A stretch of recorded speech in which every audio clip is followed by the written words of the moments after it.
avayo ne banjogeza ebintu by'ebisiyaga ku Kyagulanyi. Ebintu ebyo mbisazaamu. Kyagulanyi mukyala w'amanyiddwa. Wabula gavumenti evaayo n'ekwata ebisiyaga n'ebiteeka ku Kyagulanyi n'ekigendero eky'okwagala omwonoona. Noonyeza Kyagulanyi bukyava mu kkomera abadde ambuzi. Wabula nsaba mukwano gwange Kyagulanyi, emyaka gyonna gye mmaze mu kkomera teriyo kisinga kunnuma. Abantu abaali nnyambye tebanyambye. Abantu Kyagulanyi ebbanga lyonna mu kkomera tubadde naawe. Nkunga Abannayuganda biyinzika okubanga bye bigambo byange ebisembyeyo okusinziira ku basajja essimu ze bankubidde nga baŋŋamba nti ekiseera neeteeketeeke bantwale gye natereka emmundu naani yazituwa nawuwa twali bameka. Nze gye sirina sitendekangako wadde mucaka mucaka.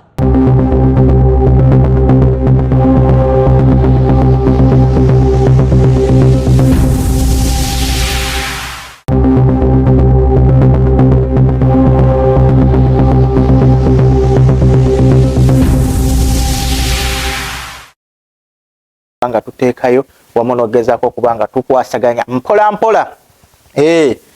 Naye nyongera okubatumirako mwenna gye muwangaalira mawanga ag'enjawulo ne ku mirimu egy'enjawulo gye musinzira okubanga mukola n'embeebaza era okubanga mwekuumirako nti mwebale nnyo mwebalire ddala.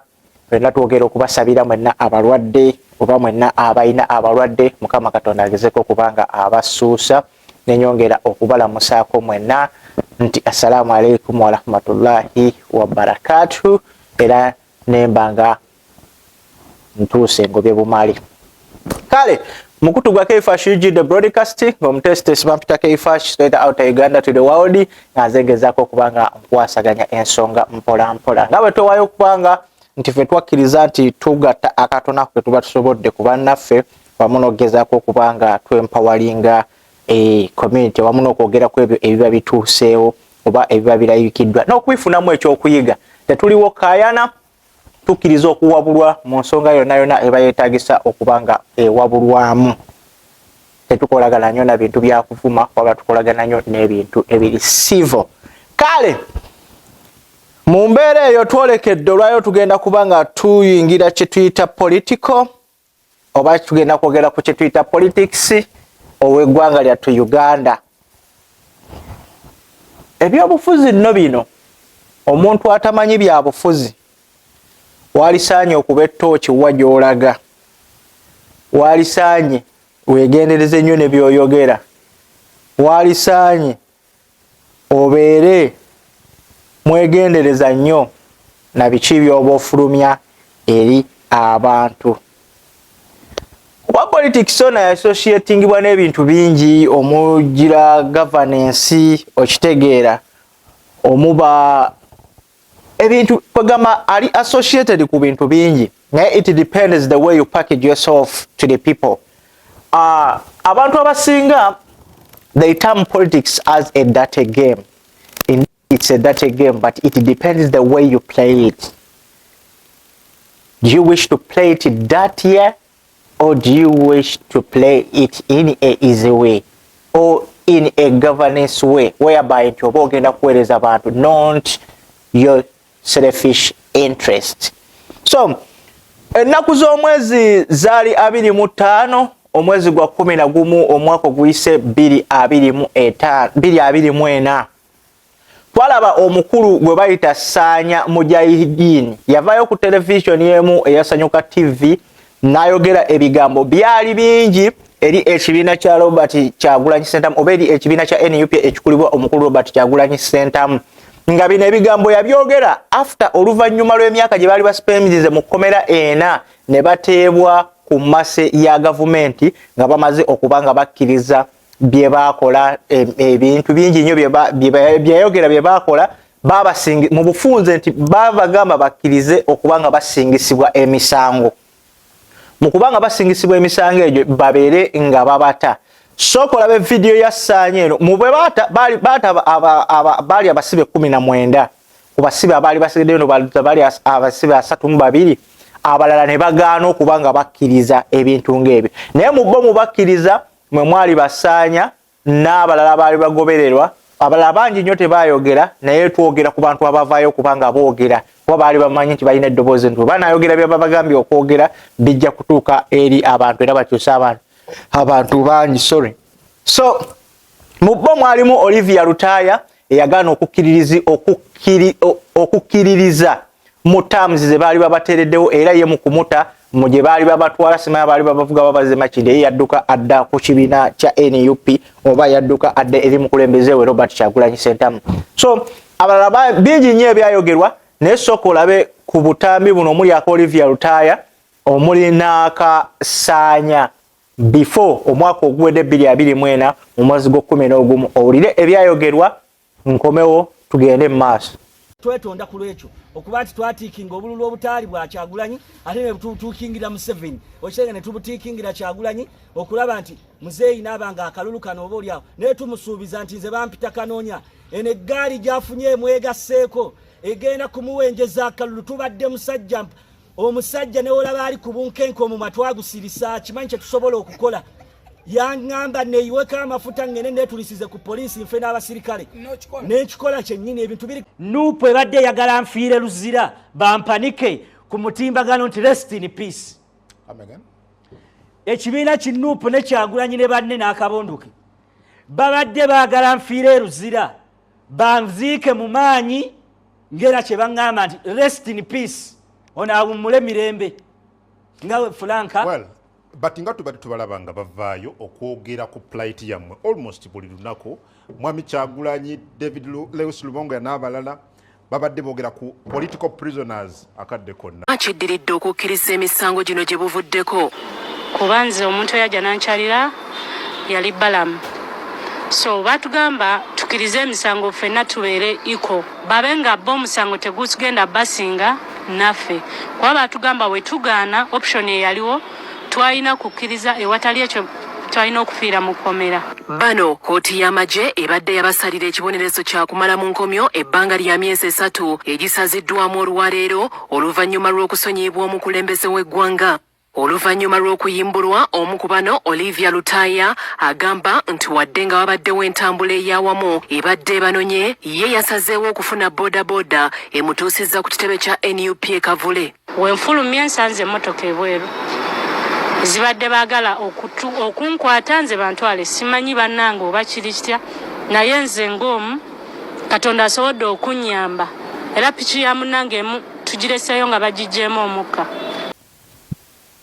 Kale n'okusinziira ku by'owulidde mu katambi ako okuva eri Olivia Lutaya wamu ne Ssaanya Mujahideen bw'ogezaako kompeyalinga Nsaanya yabuuzibwa ebibuuzo byali bingi era yayogera ebintu byali bingi ku NUP omuli ogamba Robert Kyagulanyi Ssentamu ali ebisiyaga omuli ogamba mu bo baateganga zibomu omuli ogamba mu bo simanya baabakozesa okuba nga babba obululu omuli ogamba bingi nnyo nga by'owulidde awo tetunnaba n'okutuuka ku kinyusi wabula njagadde nkuggireyo kino gyonna gye kiva then ngenda okutuukisiza wali nga ekifaananyi ekituufu kye njogerako okola ki okiraba mu byo omukulu Ssaanya oyo mu bigambo ebyayogerwa oba byeyagezaako okuba ng'ayogera ku National Television ng'ayogera ku kibiina kya NUP wamu n'omukulu akikulira Robert Kyagulanyi Ssentamu byali tebiwoomya nakabululu. Abantu ebiseera ebisinga abantu bonna baavaayo ne bakuba tooki mu biki bye yali ayogera nga in actual sense bw'ogezaako okutunulya statements ze n'enkontana za statements ze engeri gyali azoogeramu nga tebigatta nga kitegeeza oba nga kiragira ddala nti waliwo ekintu ekitali kituufu oba ekitagatta bulungi ku biki ebyali bigenda mu maaso.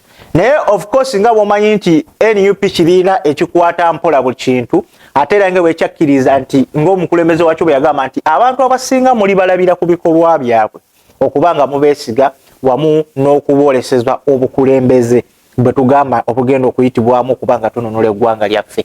So abantu bangi baavaayo naye ne batakiwa nnyo budde kukiremerako nti Ssaanya from that day the moment oba the week gye baviiramu mu kkomera nawe we baazikirira Bassaanya bonna nga bwe baali babagambye okufuluma okwogera bye baali bayogedde bonna baazikirira awo. Falaba Olivia Lutaya oba Olivia Lutaya ye yavaayo nga agezaako okuba nga akkaatiriza biki bye baali babagambye naye ng'ate ye teyali mwetegefu kuba nga akola ki ng'abigenderako. So n'olw'ensonga eyo ye yabagamba ya serving obusibe bwe kuba mu January omwaka guno gwenyino ne January gwe tulimu yabadde ayina okubanga ateebwa emyaka enanga giweddeyo. So n'agamba tewali wonsonga lwaki yali abikkiriza ng'olwere yali asigaza omwezi gumu akoleki afulume ekkomera. So Olivia Lutaya yagezaako kubanga atunda mwoyo gwe ng'abasinga bwe baayogera nti Olivia Lutaya bamuplantinzeemu yazemu kubanga asola ekibiina kya NUP. Muganda wange buli muntu alina enzikiriza eyiye ate buli muntu akkiriza nti kyakola kye kituufu mu kaseera ako kaaba akikoleramu, naye omala kubanga otuuse ku end point yakyo obanga otuuse wolabye ddala nti tekigatta then n'otandika okurealizinga nti kye nabadde nonkola kyabadde kikyamu wadde abasinga babadde bantunuulidde kubanga tokkirizibwa kubanga owabulibwa. So bwati Olivia Lutaya lwe yavaayo ye bwe yavaayo n'agezaako kubanga adifendinga era nga asaabulubwa ebigendwa byogerwa bangi bayogerwa Bosimaya Sanya Olivia Lutaya wavudde ku Kawairo Bosimaya wavudde ku Nono. Kino kigambibwa nti omukulu Balamu Balugahale minisita w'abavubuka Honorable wamu ne Jennifer Fulu Figa baavaayo nga beetayirira ku basibe ba Nuupu bano ebbanga ddene okubanga babagamba okukkiriza emisango gye baakola babeere nga pulezidenti abawa pardoni bateebwe okuva mu kkomera.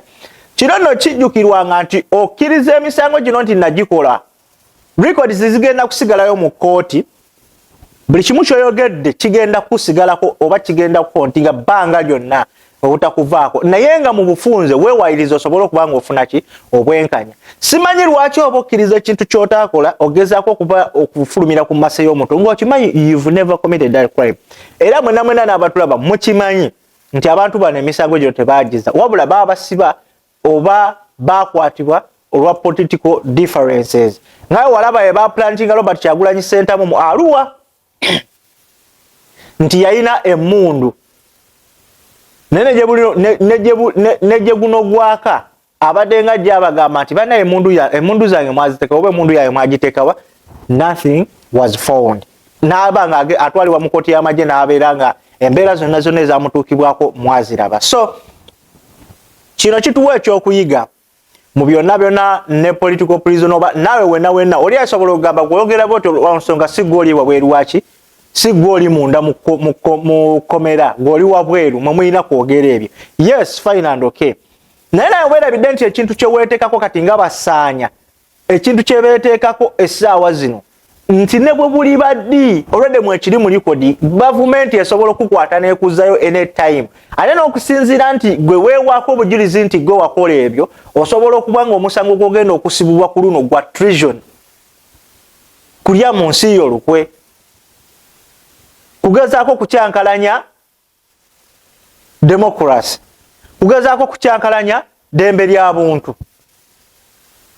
kigenda kusigalako oba kikuliko ebbanga lyonna lwansonga wateekako omukono nokkiriza olw'okuba oyagala okufulumira ku masi y'omukulembeze nti bannaye nze nayo kyange nova even on a national television neweewako obujulizi ffe twakumanga ebipiira ffe twabba obululu bwa Kyagulanyi ffe simanya twatiikinga obululu ffe simanya twakolanga bibbomu by'ebicupa simanya ffe buli motoka yabangako ekigambo UG nga ziri mu jaamu nga tuvayo nga tukikola kino already omaze okwewako obujulizi lwaki oba weekulako disservice.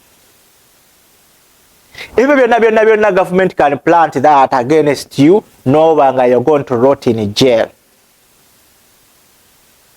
Mr. Sanya ebyo byonna monte mwabiraba mwalowooza olw'okuba baali babasuubizza bingi nnyo bye mwali mugenda okubanga mufuna nga bwe mwavaayo oba Olivia Lutaya bwe yavaayo n'agamba nti babasuubiza ebintu bingi nti kigambibwa nti bwe babajja neeyo mwatwalibwa direct mugenda mpaka Kyankwanzi mbw'okwongera ogezaako kubanga musoma patriotism ekyo kyava mu kamwa ka Honorable Balamu. Naye ng'abantu bano abatwalibwa mwene embeera bweti Bannayuganda abadeserving okubanga nabo balina equal rights nga abasigadde abadeserving okubanga balina kye tuyita fair hearing of the court nebange erulinga nesalawo oba ne basentesinga ekibonerezo kyonna ebawadde okubanga bagenda okubanga bakisavinga. But unfortunately Ngawo omanyi nti yo NUP tevaayo kubanga egezaako kubanga esamba jja obanga egezaako kubanga egenda mu bato y'ebigambo n'abantu ababoogedde byonna byonna bye boogedde kuba kimanyikiddwa era kirabiddwako ebbanga lyonna nti bazze nga bajoogerera ebigambo bingi but they stay calm and quiet. As time goes on or as time pass ogenda okulaba nga ate abaavaayo kubanga bakonjera obanga boogera ebigambo ebyo they turn against their words. Kyekintu ekivaayo kubanga kisurprisinga n'okubanga kisese. Bo benyirinyiri babyogera ate ne bafunikira nga beeriddemu olukwe mu bigambo byabwe ate nga bamenyeyo bye byasooka kubanga bakola ki nga boogera. Ekyo kikulaga ki? Ekyo kikutwalawa oba ekyo kikuwa kifaananyi kigwe wenna atulaba. Before nga sinabana kubanga nkulaga akatambi kasaanya mujahidini ono eyavudde olunaku olwayo ne yeesembajje ebigambo bye yagezaako kubanga ayogera. Naye sooka olaba akatambi ako. I Muhaidini Kakoza Sanya, I declare war to Museveni. Nangirira olutalo ku Museveni ne mutabani we. Baleme kulowooza nti Uganda balina gye baagigula. Bwe kibanga ku mulundi guno nkunga abana Uganda binziko kubanga ebigambo byange ebisembyeyo okusinziira ku basajja essimu ze bankubidde nga baŋŋamba nti ekiseera neeteeketeeke bantwale gye natereka emmundu naani yazituwa nawuwa twali bameka nze gye sirina sitendekangako wadde mucaka nze nakwatibwa lwakuwagira Kyagulanyi era ebbanga lyonna mbadde neekalakaasa mu kkooti nga nsitula eddoboozi lyange nti tulangibwa bwemage naye bwe nnafuluma nagwa mu basajja abayaaye bamafiya abatasobola kukkiriza nagwa mu bamafiya ng'olwaliro lwenvuddeyo nenjogera ekituufu ekyaliwo. Njagala okusaba eggwanga, njagala okusaba mukwano gwange Kyagulanyi bw'awulira ebigambo byange bino nsaba musisinkane kuba munoonyezza abuze noonyezza Kyagulanyi abuze ate ku kitebe kya Nuupu ntyayo bafuutu soja bamponinga nti bwe banandaba bajja kunsalaasala. Olwaleero endagaano gye mwankozesa nti nina kubawagira nga nvudde mu kkomera ngisazizzaamu nzize wa musajja wange Kyagulanyi. Mwebaza okutulabirira mu kkomera, mwebaza tubadde mu kkomera nga Kyagulanyi buli mwezi atuweereza emitwalo 10. Kale owulidde ebigambo bya Sanya Mujahideen byagezezaako kubanga ayogera. Teweerabira nti omwami ono yavaayo ko n'emabegako gye buyisaawo n'agenda n'alokoka naye bannange ddala yali mutuufu okubanga agamba nti gavumenti esaanye batwalereko ku lihabu kuba obwongo bwabwe tebukola bulungi. Oba nfuna bw'otunuulira ebigambo byavuddeyo olwaleero n'ayogera nga yeegaana gavumenti era ng'agamba nga bwe yeewaddeyo okuba ng'agenda kulwana gavumenti okuba ng'agenda kulwana Museveni ne mutabani we kikwewuunyisa. Bannaye gwe wenna ndaba naawe wenna mpulira njagala tugende essiro ku bigambo by'abantu. President Robert Kyagulanyi Ssentamu principal wa NUP yavaayo ko n'abagamba nti yalyetaaza abantu mmwe oba abakulembeze mwenna nammwe abantu okutwaliza awamu okubeera bannankyukakyuka abatakyukakyuka. Kitegeeza buli w'okyukakyuka n'okukyusakyusa mu bigambo byo oba ofuuse munnanfuusi oba ofuuse munnankwe oba ofuuse omuntu atali mwesigwa. Gwe kennyini bwe weeririddemu olukwe ne mu bigambo byo olwani aba agenda okuddamu okwesiga ebigambo byo again. Bw'alaba Ashback Kato omwaka oguwedde bw'avaayo n'agamba munoonya Robert Kyagulanyi Ssentamu kumwetondera Bobi Wine fada. Nakola ensobi abasajja bampabya biki nayogera ebigambo byali bingi. Mwawandise ebbaluwa ayagala ku meetinga Bobi Wine. Mwani yabagamba nti kati olw'okuba Bobi yali abamanyi oba olw'okuba Kyagulanyi yali abamanyi ne mugenda ne mukola kasasiro wamawe naye gwe mugenze ne mukola nti bwe munadda olw'okuba nti gundi amumanyi still ogenda kuba oyingira nga bwe waliwo. Eyo mentality mugijje mu bwongo. Nze bw'onsisigala Kaifash olunaku olwaleero nolowooza nti ogenda kuyombamireko nga Kaifash oli gwe mwavuganga naye googolo obanga oli Kaifash gwe mwakubanga naye amayinja oba ng'oli Kirifa Kigwa atambulanga naye nkulayirira oba oli ku nnamba nfu. Ebintu bikyuka. Togenda kunsanga mu motoka yange ojja obuukebuuke ng'ambe Brad twakolanga ffenna biki ndi mu motoka ya bbeeyi. Nkaddemu amagezi gazze. Bw'oba omanyi wakeera ku makya ngwe nga waliko ewa Bobi Wine n'okwate kubo n'ogenda n'ebigambo bye wayogera ng'osubira mu bwonna dda n'ogamba neetonze biki alina ekigambo kimu kye yabagamba, teweetondera nze, tewasobya nze, wasobya abantu naye weetondere bantu. Era Kibaka Kato yaviirawo n'agamba sebo omukulu agamba ati ogenda okwetondera abantu nabakola ki bewalyamu olukwe. Banaye Bobi Wine muleke kulowooza nti buli kasasiro oba ngenda nkola ebyekisiru bandabewo gavumenti endabe male nkomewo omugambe Bobi Wine nasobya taata nsaba kunsonyiwa. That's nonsense. Tagenda kulabawo. Oba Bobi Wine akakiika oli kati is the presidential material. Sibulika wawanti wagenda kubajja mutukaka era mpulidde Sanyawo ng'agamba munoonyereza Bobi Wine ebbanga ddene nga sisobola ogenda mutuuka kootya ku bigambo bye wavaayo n'oyogera samaya muli wa bisiyaga kati essaawa zino otandise okukyusa olutambi ng'oluzaayo Speaker Anita Amongo alayika akozesa bakazi banne buli kaseera wabeera ayogera ku bisiyaga ani agenda okukkiriza ebigambo byo Sanya ng'obadde munnankyukakyuka buli kaseera. Kabaka mwako ke kakulaga gye wakulira ne gy'okola ki ne gy'obeera biba bigambo byo either ebikutunda oba ebikuyiwayo, biba bikolwa byo either ebikufuula omuntu omwerufu oba bikufuula omuntu munnanfuusi. Nga bw'otunuuliranga Sanya ku nkola eno ku bigambo byavuddeyo n'agamba nti gavumenti yabakozesa, baabasuubiza amayumba, baabasuubiza ssente, baabasuubiza emirimu, ku byonna tebalina kye baali bafunye. Gavumenti ejja kuvaayo kugambe nakusuubiza kujja mu kkomera tewafuluma. Nga Sanya mu bigambo byavuddeyo n'agamba baabafulumya ogezaako kuba nga balwanyisa Bobi Wine. Ompulira siriko owulire wabula twasuubizibwa amayumba nga Balamu yajja mu kkomera n'atusuubiza okutuwa emmoloka ne batusuubiza okutuwa obukuumi ne batusuubiza buli kimu n'ekigendererwa ntuveeyo twewale Kyagulanyi n'ekigendererwa ntukkirize emisango nga gavumenti erina ekkobaane ly'okwagala okuvaayo okukwata Kyagulanyi aleme kubeera nga yeesimbawo mu 2026.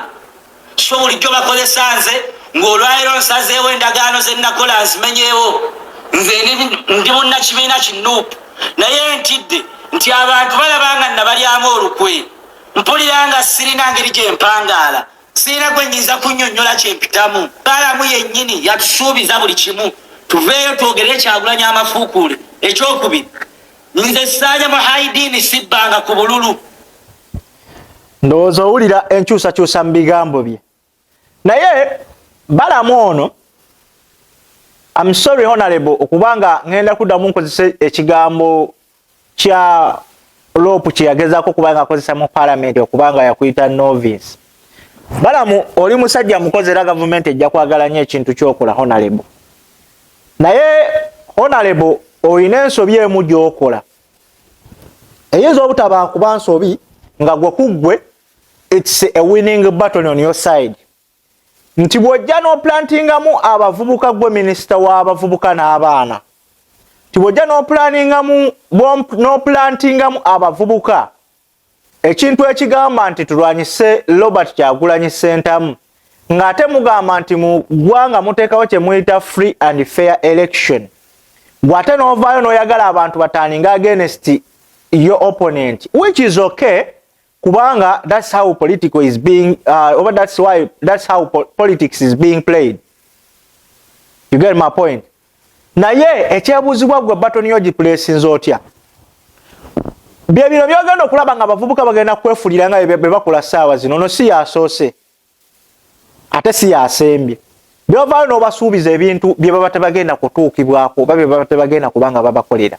Biyinza okuba bibadde bigenda kujja gye bujja in a long run, naye there are some people who are not patient as you may think. Kyova olaba nti bavaayo Balamu ne bakuswaza abantu abasinga obungi lwa nsonga you are a good player in politics but you always mess somewhere somehow.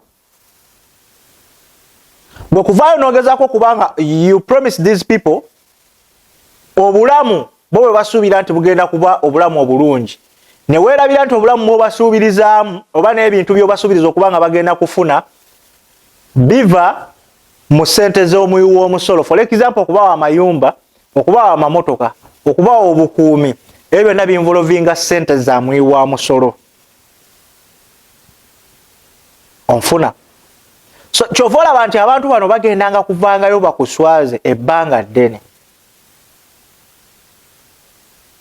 Kubanga kirabikiddwako era nga kimanyikiddwa nti you will never love Bobi Wine lwa nsonga katugambe nti kyekyakuteesa ne mu kifo ekyo lwa nsonga bakimanyi ojja kuplayinga kaadi ennungi eri abavubuka, lwa nsonga bakimanyi nti Balamu olina connection ennungi n'abavubuka, lwa nsonga bakimanyi nti Balamu this is what you have been doing even before you become a minister. Lwa nsonga bakimanyi nti Balamu obaddeko ku ground oli mutegesi wa bivulu, you know kiki ekyetaagisa okubanga you influence youth. Yensonga lwaki nti bakikutunuuliza buli kimu, lwa nsonga bakimanyi nti Balamu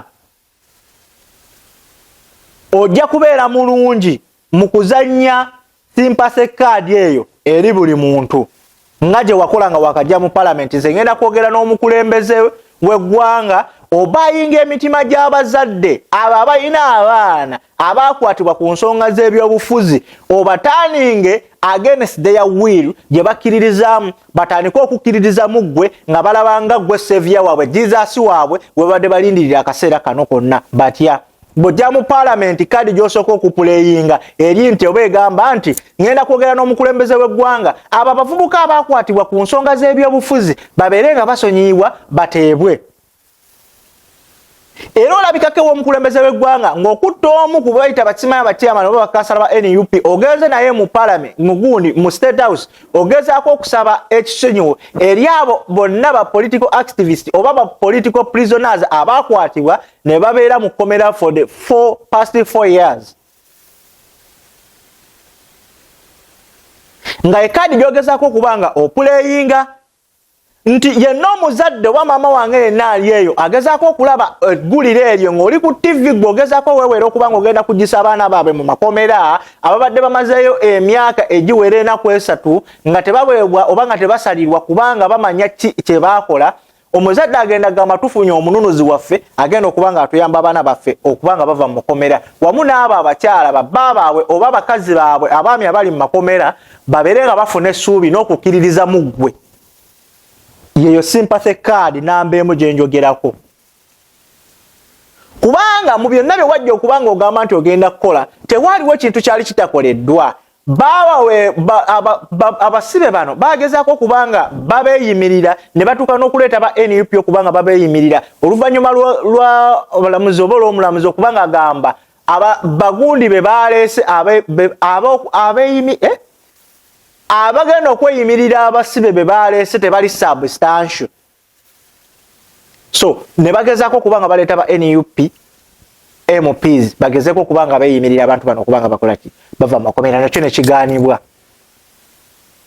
So kadi ya Balamu ewininga etya nti abagezaako kubanga bamukkirizaamu bw'akwata ekkubo ne bagenda n'atandika okwogereza abasibe for some good time. Abasibe abasinga baatuuka ne babayinga idea olw'okuba nti teriyo omuntu ayagala kubanga abeera mu kkomera ebbanga lye lyonna. No one would want to be in jail because omuntu akwagaliza ekkomera aba akwagaliza ntaana. So that's why nti ne olaba ekibiina kya NUP nga Balamu amaze okwogereza abasibe bano oluvannyuma lw'ebbanga nga bavuddeyo bakkiriza emisango nti yes twakola emisango gino twagizza gyonna emisango gye babawandiikako ne bakkiriza nti baagizza baalabikako mu kkooti last year era nga bagezaako kubanga boolekeza ebigambo gwali mwezi gwa 10 around eri ekibiina kya NUP ng'omukyali era kikuliddwa omukulu Ssaanya oyo ng'ayambadde n'akasaati aka NRM nga bamuza mu kkomera. Bobi Wine yatukozesa, Bobi Wine yakola biki olw'okubanga yayagala kutuukiriza byabufuzi bye bla bla, ebintu bingi nnyo byagezako kubanga byogerebwa.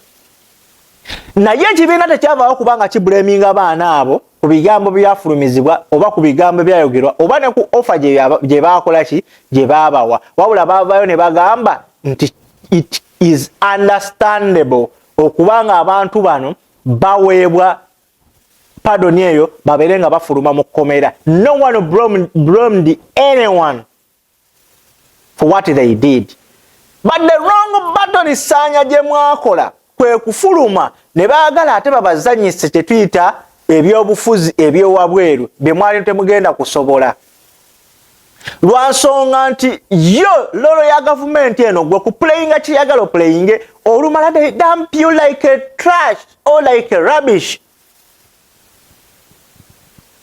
Lwansonga bo bamaze okufuna n'okuyisaawo kye bakola ki kye baba beetaaga. Bwe bw'ovaayo olunaku olwalwo ne bakutaaninga ng'obadde munnankyukakyuka ow'amaanyi ow'omuggundiivu ne bakutaaninga against Robert Kyagulanyi Ssentamu, their will is to succeed kiki baba baagala okubanga bayisaawo. So bw'olumala okwogera byonna byonna by'oba omaze okwogera unknowingly nti kigenda kukutaaninga against people, bo kasita bamala okulaba nga wiiru yaabwe emaze okugguka. Ssaanya oyogedde gasiya mungi nnyo on a national television. Buli muntu avuddeyo agamba laba embwa eno, they turned against you. After people turning against you, government eba tekyakuyina mu ki makulu oba mulamwa, kubanga baba bagenda baba bakiraba you become useless. There is no way bogenda okuinfluencing other people to join them. That means the next button is to remove you or to dump you.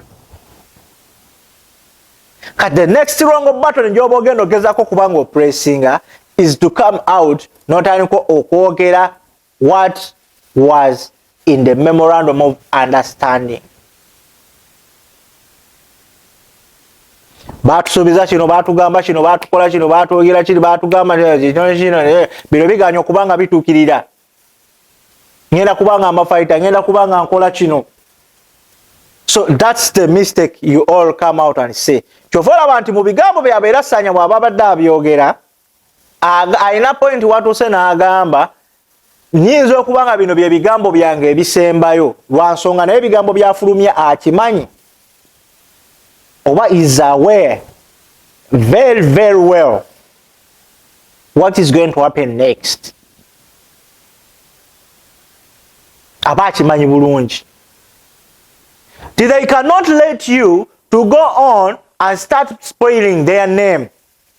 After you're being used, that means you're no longer wanted. So Ssaanya Mujahideen, osobola okukola byonna byonna byokola, but don't think people are going to come out and trust your words. Kyogamba bakujjanja beesaba zino odda mu normal senses zo.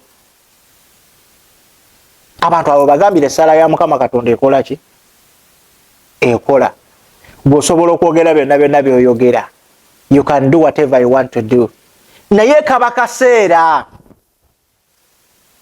nti essaawa etuuka n'otandika okwejjusa bye wayogera n'oyagala okudda mu bantu nga tokyasobola. Ate nga bakukozesezza.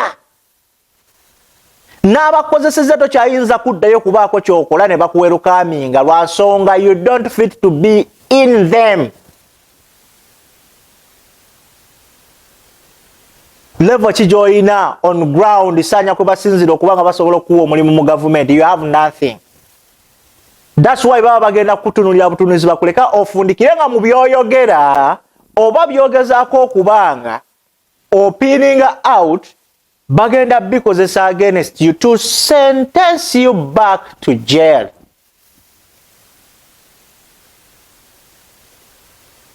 Mu byonna byonna byokola nabba obululu nakola kino ng'ekigenda okuddamu okubanga kikusibwa gagenda kuba mayisa. Life imprisonment for committing treason. Already weekolako obujulizi oba mwakkiriza kintu kino bakibagamba nga mwakafuluma mwenna abasinga abafuluma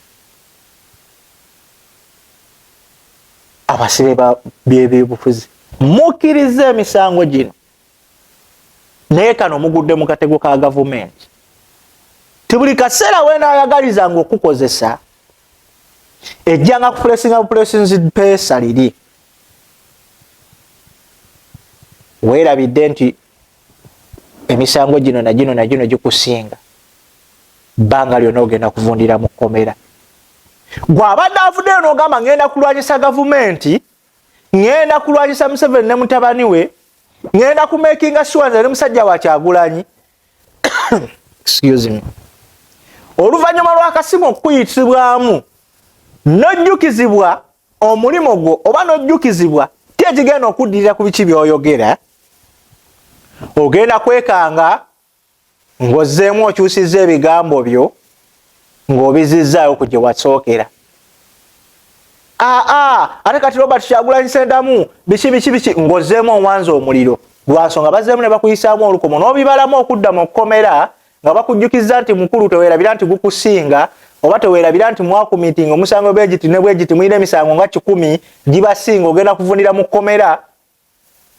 bamwegendereza ng'otta ebigere biwalaba nti Ashibaka Kato bamugamba nti oba weetondera abantu we naggambe wali eri yaddamu the same Ashibaka Kato n'akomawo after some time or after a day or after a week n'ajabulula ebigambo byayogedde nze okwatera Robert Kyagulanyi Ssentamu sisobola nze Ashibaka Kato biki but where is Ashibaka Kato njagala tulune ku bonna abantu abaddeko ku nkyukakyuka ne bagezaako kubanga babakyusa ne babaturning against people. Where are they? Osobola okukyusibwa ne government ne kutwala ntandiko gikolya in a humble way. You serve the government, you serve their interest without gezaako kubanga bakozesa ate ogezaako okwata kinga wajova. Omanyi baga entamu gye wali ofumbyemu tekifuuka kitamutamu. Nedda. So, bwe bagezaako kubanga bakozesa okutaaninga against abantu gye wava, kiba kitegeeza bakutaaninza against your will, kiba kitegeeza bakutaaninza against the people. And the big question is, ebyo byonna nga biwedde ne byogera nga biwedde, where are you going to be? Where do you see yourself? Nga toyinaawo. Saanya n'abasigadde bonna nga bwe mwasuubizibwa bye babasuubiza. Do you think government terina busobozi bubange ebawa ennyumba, ebawa amamotoka, ebawa emirimu egy'okkola, ebange baplantinga somewhere mubeere nga mukola? Mulowooza government obwo obusobozi tebuyina? Government eyina obusobozi obusobola okukola kyonna kyeba ekola ki? Kyeba eyagadde mu kaseera keba ekyagaliddemu. Ne bwegamba nti ebagulidde well constructed, already constructed houses. Ne bwe bagamba nti bazimbide ennyumba mu mwezi gumu, it can happen because they have that ability. Ne gwe otuulawo wansi ne weebuuza bonna be bazze bataaninga against the will of the people, babakoledde ki bye babasuubiza? Babirina, babituukiriza, babibawadde. Essomo ne muliyigira ku abo abaasooka. You will never be one of them, no matter what. Oyo mwana ngenda muweredeko nya example, I'm sorry to say, I'm sorry to mention him, Ashibaka Kato. Nti abadde ne idea yesimaya idea ya Ghetto Initiative. For the past 6 years.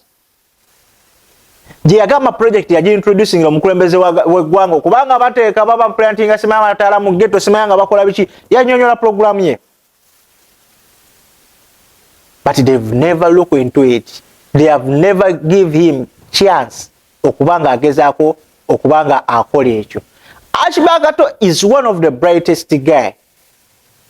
Omu ku government gwe yali badde egamba nti let us use this guy in IT is very good. Asobola okuzimba za application mulungi mu IT mu byonna byakola, but what do you think bamulabanga omuntu omugwi waddala oba bamukonsideringa nga ataliiwo? lwansonga kye baali bamwagaza kyaggwa, omulimu gwe gwaggwa, takyalina mugaso.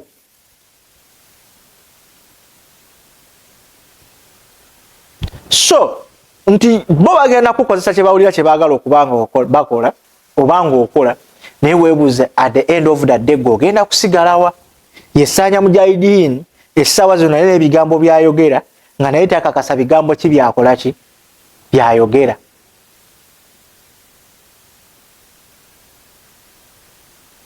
Saanya nno kino n'abasigadde bonna bonna n'abasigala mu kkomera kyali bawadde kibawa ekyokuyiga. Ate Saanya n'oterabira nti ebigambo by'okozesa era nga wakyogedde nkiddamu wano nti biyinza okuba nga bye bigambo bye bisembayo, nti bayinza okutta, bayinza okukuwa akatwa, bayinza okukola ki.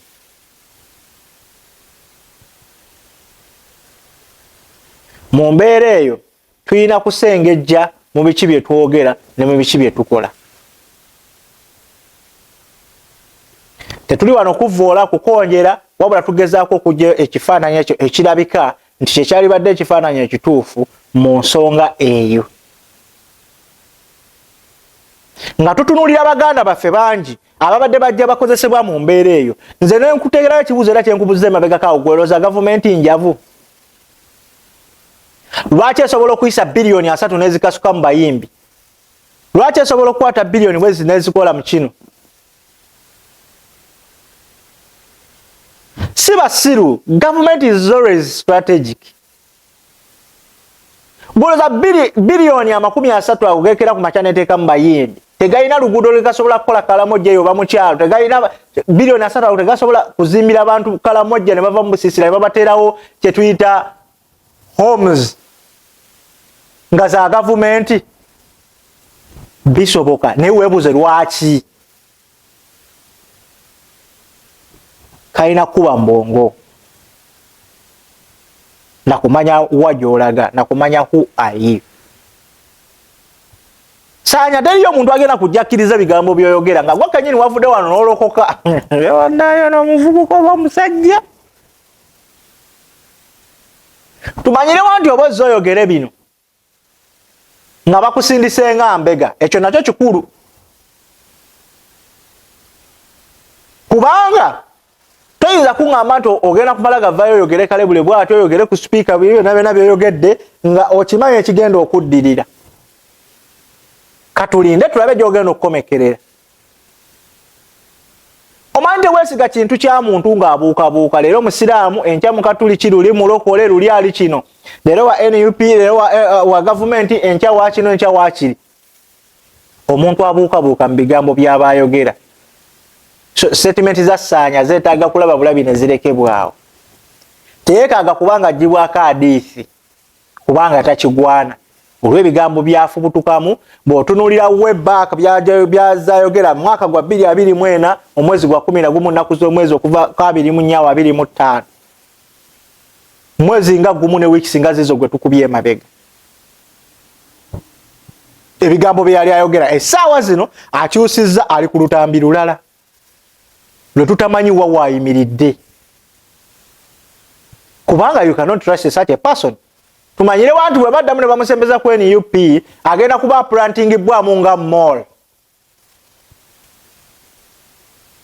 Waite ebbanga lya myezi nga gijja Kalulu kasembedde ate alabikweko nga zzeemu afulumye ayogera ebigambo biyitirivu bwe biti ne bwe biti.